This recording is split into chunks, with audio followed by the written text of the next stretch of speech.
For the last couple of years, we've all gotten used to thinking about AI as, well, a chatbot, right? You ask it something, it gives you an answer. But what if AI could do more than just talk? What if it could actually do things for you? Well, that massive shift is happening right now, and it's creating a brand new tech landscape. So let's dive into the 2025 Agent Ecosystem Map and see how this new world is really taking shape. Just a short while ago, in 2023, AI was what we'd call reactive. It was like having a super smart encyclopedia that could talk. But now, as we head into 2025, we're stepping into the era of proactive AI. This is an AI that doesn't just answer your question, it understands your goal. It then figures out a series of actions to make that goal happen. We're moving from just talking about things to actually getting things done. And this right here, this is the core idea. We're shifting from a world of instruction to a world of intention. Think about it. Instead of telling your computer how to do something step by step, you're just going to tell it what you want at the end. The AI handles the how. It's a complete game changer in how we interact with technology. All right, so how does this all work? To really get it, we're going to break down the 5 key layers of this agent ecosystem. We'll start with the part you can see and then peel back the layers, all the way down to the invisible plumbing that makes the magic happen. Okay, let's start at the top with Layer 1, the control room. This is the front line of this whole agentic revolution, and it's the part you're probably already familiar with. It's that chat box, that interface, where your words become the AI's to-do list. So we're talking about platforms like ChatGPT, Claude, Microsoft Copilot, but they're not just chatbots anymore. They're becoming the new operating system, and your own words are the command line. You won't need to juggle 10 different apps. You just need to be good at explaining what you want done. To make this real, let's follow a single example all the way through. Imagine a finance manager. They need a pretty complex report. Now, instead of firing up spreadsheets and database tools, they just type this simple request. This is our starting point, a human goal, just said in plain English. Okay, so the manager has given the command. The AI has its orders. Now what? Well, it needs information, right? That brings us down to layers 2 and 3, which together make up the intelligence core. This is where the agent goes to get smart. The agent really needs 2 kinds of smarts. First, in layer 2, it has its private internal library. Think of this as all the trusted stuff inside the company. Old reports, company policies, that kind of thing. But that's not enough. It also needs to be able to look out the window at the real live world. And that's layer 3, where browser agents go out and grab real-time data from the internet. So you have tools like custom GPTs or Google's Notebook LM that are amazing at sifting through all your internal company docs, basically becoming an expert on your business. At the same time, you have things like Claude for Chrome or Perplexity Comet that let the agent act like a top-notch researcher, finding the most up-to-date info on the web. So, back to our finance manager. The agent's first move is to use layer 2 to check the company's own rules on how these reports are supposed to look.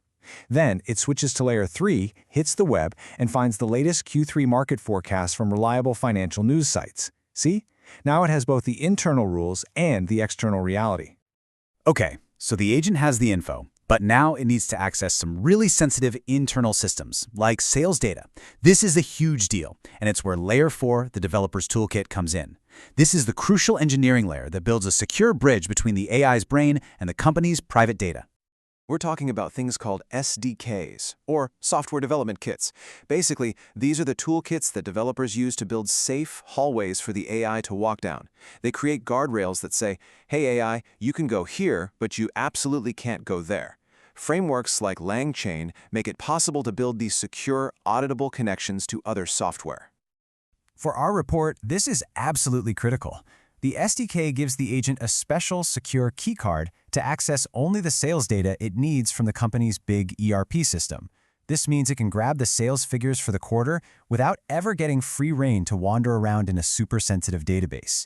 It's all about safety and control. We've got the plan, we've got the data. The last piece of this puzzle is layer 5, the automation engine. If layer 4 was the secure bridge, think of layer 5 as the invisible plumbing. It's the engine room that actually executes the final steps and connects everything together to create the final product. You've probably heard of tools like Zapier or NAN. They're like the master connectors, the digital duct tape that can trigger actions and move data between all your different apps.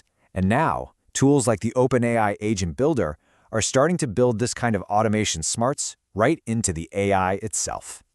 And here's the grand finale for our finance report. Layer 5 kicks into gear. An automation workflow grabs the internal sales data, grabs the external market data, mashes it all together, formats it perfectly based on company policy, and then, boom, emails the finished report to the whole management team. Task complete, start to finish. All right, let's take a step back and look at the whole picture now. We've seen the individual layers, but the magic really is how they all work together in a seamless flow. Let's trace the entire journey of that finance report from a simple request to a finished product. This is the whole journey right here. It all starts in layer 1, with the person just saying what they want. Then the agent uses layers 2 and 3 to get smart. Layer 4 gives it a safe keycard to get the private data it needs. And finally, layer 5 puts it all together and delivers the result. It's incredible. A single sentence of intent gets turned into a complex, multi-step task that just gets done. So, what's the big deal? Why should you care? Well, first, this is a huge productivity booster. You get to focus on the big picture, on strategy, and let the agents handle the grunt work. Second, it's actually a safer way to automate things because of those layer 4 guardrails. And finally, get ready for this. It means there's a whole new skill set on the horizon. Getting good at telling these agents what to do, designing prompts, and orchestrating workflows is going to be a seriously valuable job skill. And believe it or not, we're just scratching the surface here. The next big thing will be meta agents. Think of these as AI managers that oversee a whole team of other specialized agents. Imagine a project manager AI that tells a research agent to go find data, a data analyst agent to crunch the numbers, and a writer agent to draft the report. It's a whole new level of collaboration. So all of this, it leaves us with one really big, mind-bending question. What happens to our world and our work when we stop clicking around in a dozen different apps and instead we just state our goals and let a team of intelligent agents figure out how to make it happen? Are you ready for a future where your intention is the only interface you'll ever need?